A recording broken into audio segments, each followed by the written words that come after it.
Halo semuanya, saya Cynthia Melina. Hari ini kita akan membahas topik kesalahan membawa barang kabin. Ini bisa membuat Anda diperiksa di tahun 2026 yang ditujukan bagi mereka yang sering bepergian.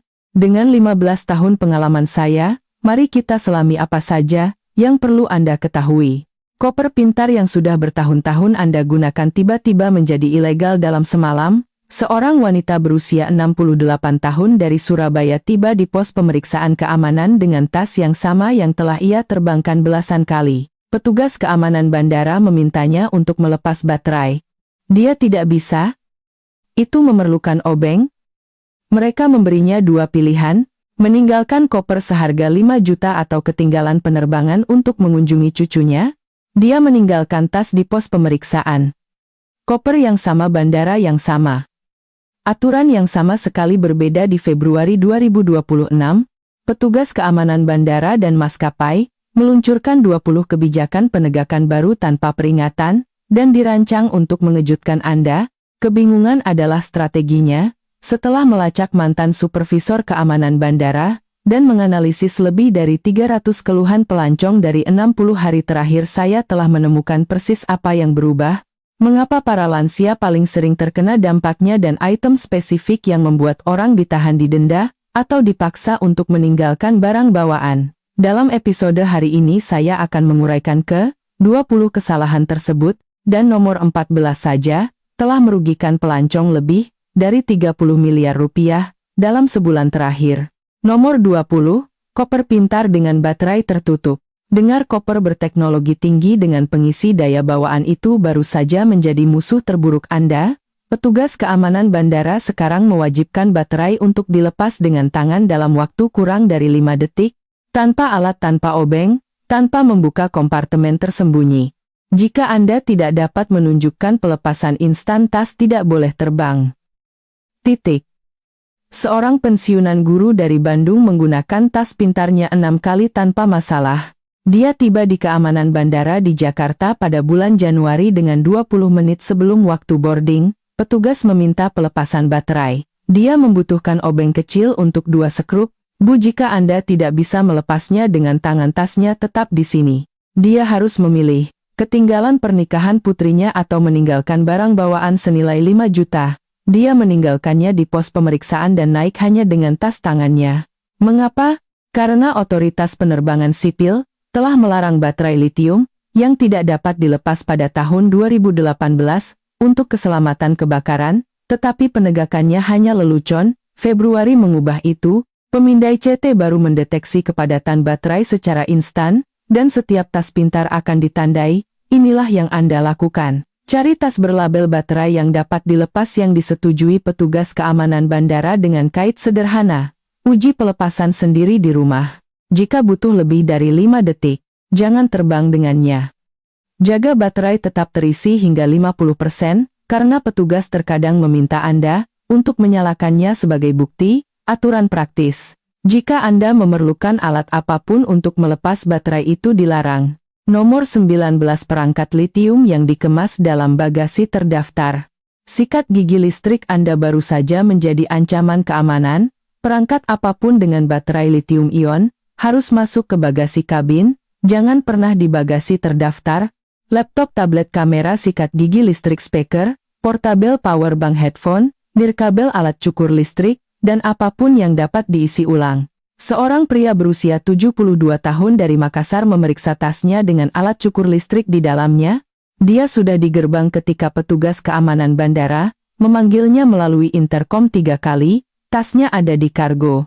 Mereka menariknya, menyuruhnya kembali melalui keamanan, dan menyita alat cukur seharga 1 juta itu, karena tidak ada waktu untuk mengemasnya kembali ke bagasi kabin. Semua kerepotan itu hanya karena alat cukur yang seharusnya tetap di bagasi kabinnya sejak awal. Yang lebih mengejutkan, pelurus rambut tanpa kabel, dan catokan menyebabkan kebingungan paling besar.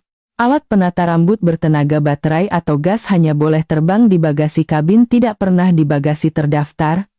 Mereka harus benar-benar dingin saat dikemas dengan penutup pengaman di atas elemen pemanas. Anda diizinkan 1 per orang dengan kartrid gas cadangan, dilarang sepenuhnya. Kebanyakan orang tidak menyadari jenis mana yang mereka miliki sampai petugas keamanan bandara menarik tas terdaftar mereka saat pemeriksaan. Inilah rencana tindakan Anda. Pindahkan semua perangkat yang dapat diisi ulang ke bagasi kabin sebelum meninggalkan rumah. Periksa alat rambut Anda.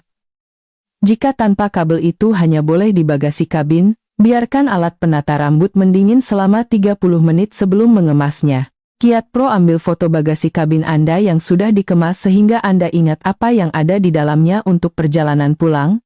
Nomor 18 powerbank tanpa label yang dapat dibaca. Pengisi daya portabel yang sudah Anda gunakan selama 3 tahun jika labelnya sudah usang itu akan disita.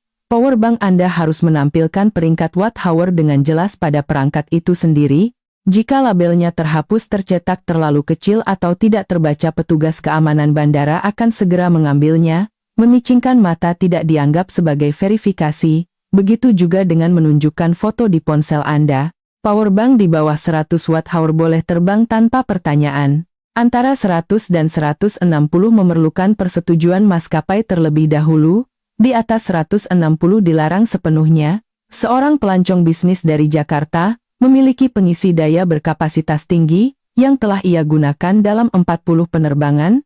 Labelnya usang karena bertahun-tahun di dalam tasnya. Petugas keamanan bandara menyitanya di Bandara Soekarno-Hatta. Dia berargumen bahwa itu adalah pengisi daya yang sama yang telah ia terbangkan puluhan kali. Pak, jika kami tidak bisa membaca peringkatnya, kami tidak bisa memverifikasi keamanannya.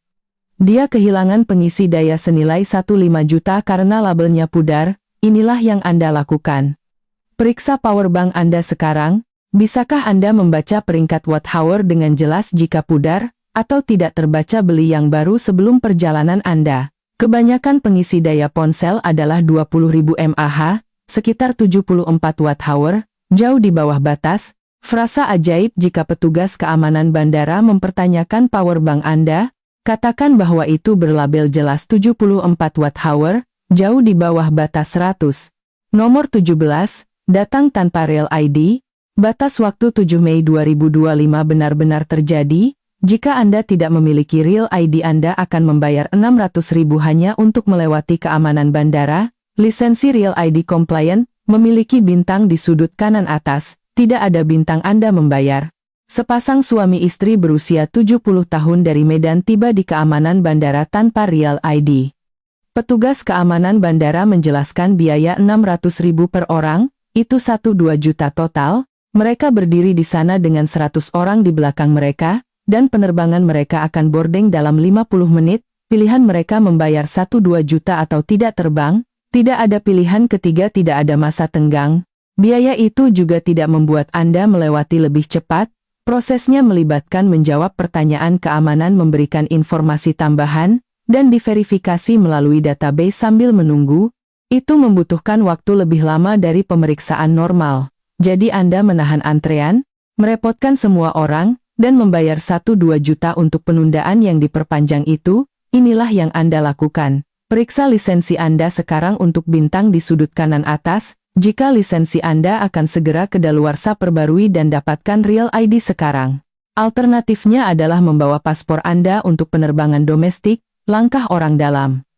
Jika Anda berusia 65 tahun ke atas, beberapa provinsi menawarkan pembaruan Real ID gratis atau diskon. Hubungi Dinas Kependudukan dan Pencatatan Sipil Anda.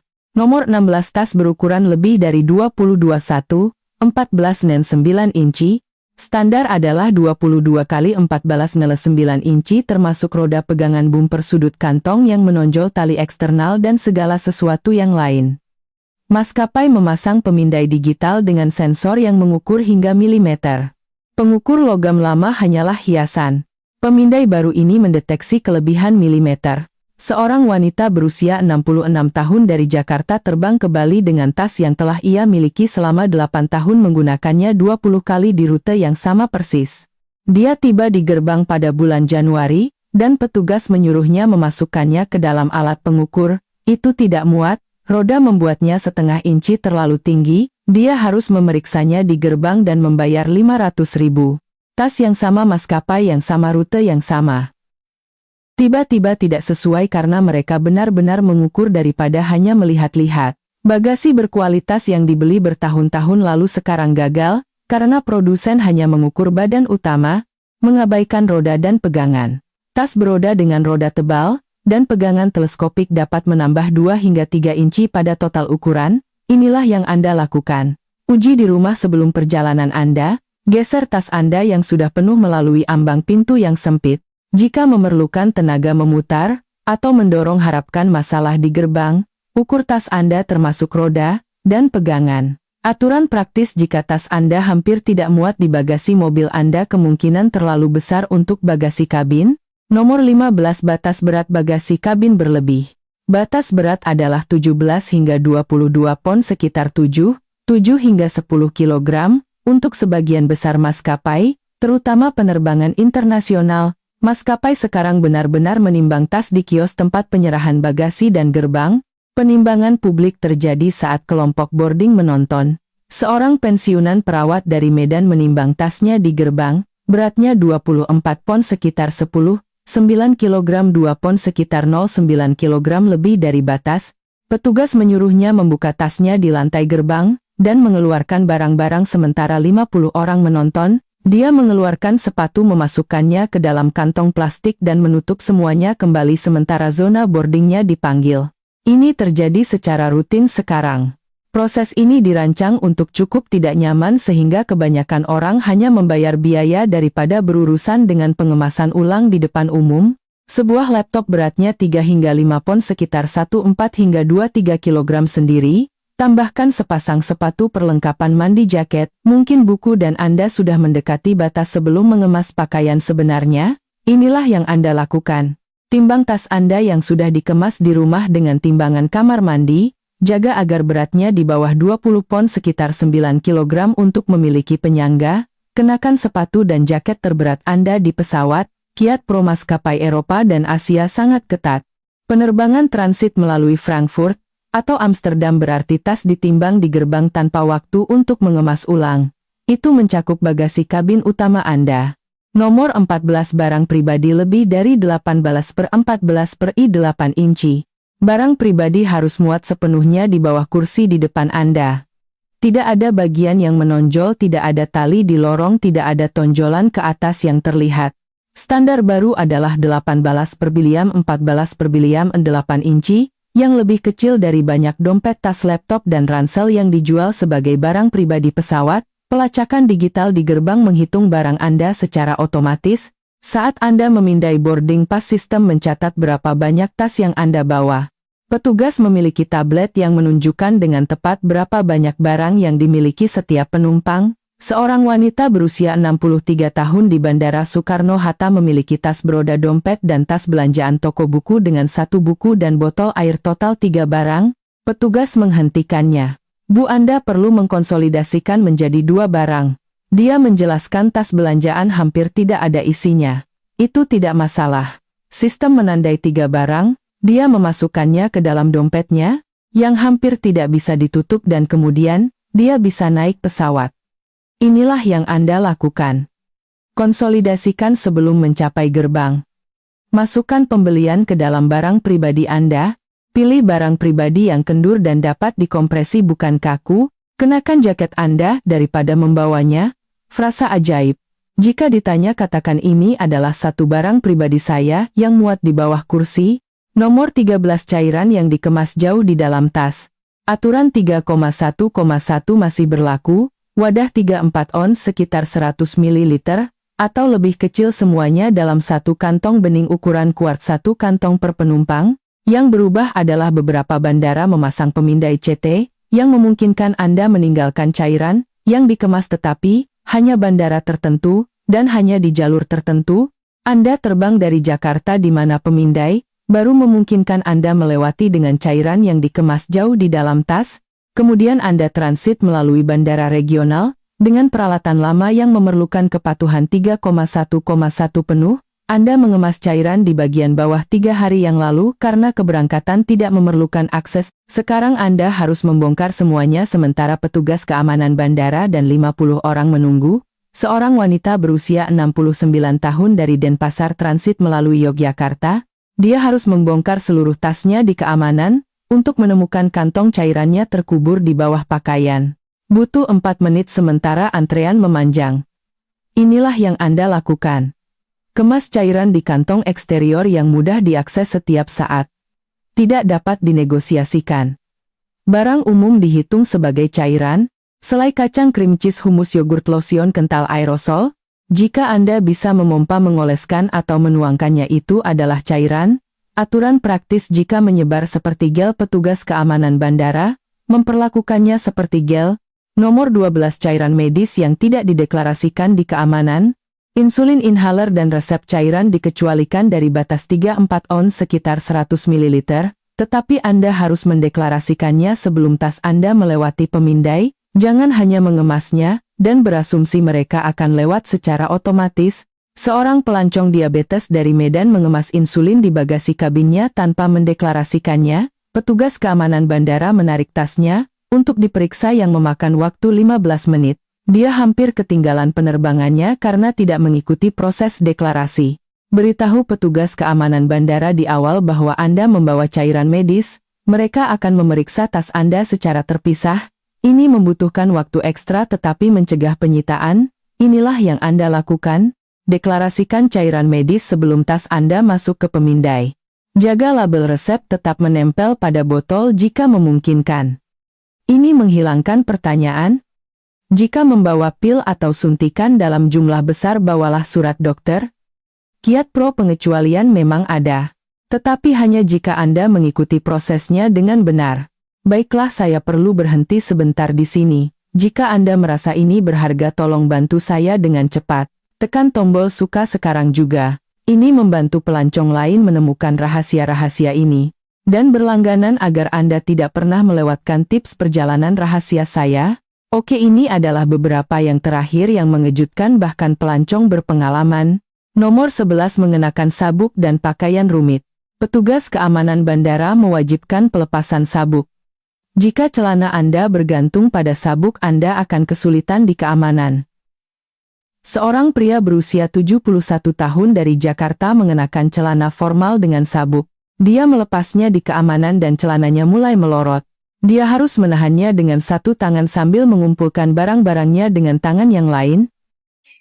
Kenakan celana dengan pinggang elastis, tali serut atau celana stretch yang tetap terangkat sendiri. Sepatu bot bertali memperlambat Anda. Sepatu slip-on membuat Anda melewati lebih cepat. Inilah yang Anda lakukan. Hindari logam berlebihan. Jaket bertabur gesper, mencolok perhiasan tebal memicu detektor. Kenakan jaket dengan kantong besar. Isi dengan dompet, ponsel, kunci paspor. Di keamanan, lepas jaket dan kirimkan melalui dengan semua yang ada di kantong. Langkah orang dalam. Ini menjaga barang-barang tetap bersama dan mencegah Anda melupakan barang-barang di nampan. Nomor 10, tiba di gerbang setelah tempat sampah penuh. Kelas ekonomi dasar naik terakhir. Jika tempat sampah penuh saat Anda tiba, itu akan menjadi pemeriksaan di gerbang terlepas dari apakah tas Anda memenuhi persyaratan ukuran. Seorang wanita berusia 67 tahun dari Surabaya naik dalam kelompok terakhir. Tempat sampah di atas kepala sudah penuh. Tasnya yang sangat sesuai tetap diperiksa di gerbang. Disinilah prioritas boarding menjadi layak untuk dibayar. Kelompok awal mendapatkan akses pertama ke ruang di atas kepala. Inilah yang Anda lakukan. Jika Anda kelas ekonomi dasar, segera naik saat kelompok Anda dipanggil. Jangan menunggu. Jangan melihat-lihat toko. Berbaris. Jika tas Anda diperiksa di gerbang, pindahkan barang berharga ke barang pribadi Anda terlebih dahulu. Kiat pro ruang di atas kepala tidak lagi dijamin. Ini adalah siapa cepat dia dapat. Nomor 9, tiba dengan beberapa barang longgar. Tiba di gerbang dengan dompet plus sarung laptop plus tas belanja plus jaket dengan kantong yang menonjol dihitung sebagai kekacauan. Maskapai mewajibkan semuanya dikonsolidasikan menjadi satu barang pribadi di bawah kursi. Ekstra akan ditandai dan diperiksa. Seorang wanita berusia 65 tahun dari Yogyakarta memiliki dompet kecil, sarung laptop tipis, dan tas belanjaan yang hampir kosong. Sistem menandainya untuk 3 barang padahal batasnya adalah 2. Masalahnya bukan total volume. Ini adalah jumlah item diskrit. Inilah yang Anda lakukan. Konsolidasikan sebelum mencapai gerbang. Masukkan sarung laptop ke dalam dompet. Masukkan pembelian ke dalam barang pribadi Anda. Kenakan jaket daripada membawanya. Aturan praktis jangan tiba terlihat seperti Anda sedang menyulap 4 hal yang terpisah. Nomor 8 memilih tas hardshell daripada soft-sided. Tas hardshell terlihat lebih besar bagi pemindai digital daripada sebenarnya. Struktur kaku terbaca sebagai besar bahkan saat dikemas secara efisien. Tas soft-sided dengan tepi membulat kompresi fleksibel dan tanpa tonjolan eksternal lebih disukai oleh teknologi pemindaian. Seorang wanita berusia 68 tahun dari Bandung memiliki bagasi kabin hardshell yang berukuran tepat 22x14/9. Pemindai menandainya sebagai kebesaran karena struktur kaku terlihat besar. Inilah yang Anda lakukan. Pilih tas soft-sided ultra ringan yang dapat sedikit dikompresi jika diperlukan, barang pribadi harus kendur tidak terstruktur, dan dapat dikompresi. Ransel roll top dan tote bag lembut bekerja lebih baik daripada tas kerja terstruktur. Langkah orang dalam, maskapai menjual bagasi hardshell di toko mereka sendiri, kemudian menggunakan pemindai yang menandai bagasi hardshell sebagai kebesaran, buat itu masuk akal. Nomor 7 pengemasan padat yang terlihat mencurigakan. Bahkan jika tas Anda memenuhi batas ukuran mengemasnya seperti bata padat menarik perhatian, petugas gerbang memperhatikan distribusi berat saat mereka mengangkat atau menggeser tas. Pemeriksaan di gerbang terjadi ketika tempat sampah sempit, dan tas terasa terlalu padat atau berat untuk ukurannya. Inilah yang Anda lakukan.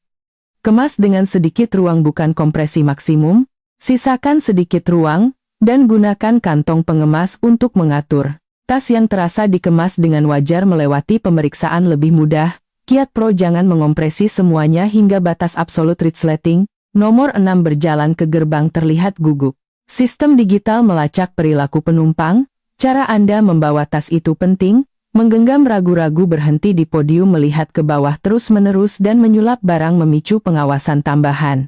Sistem secara harfiah melacak pola gerakan dan menandai anomali. Inilah yang Anda lakukan. Berjalanlah dengan percaya diri dengan tas Anda bergulir dengan lancar. Jaga agar barang pribadi Anda diposisikan di belakang pinggul Anda atau di bahu Anda. Pertahankan postur bersih langkah mantap. Dan tidak ada perjuangan yang jelas. Naik secepat yang diizinkan oleh kelompok Anda. Langkah orang dalam. Penyaringan perilaku otomatis mengamati bagaimana Anda bergerak melalui boarding, terlihat tenang dan terorganisir membantu Anda berbaur. Nomor 5 tidak mengetahui bahwa maskapai memiliki kebijakan ganda.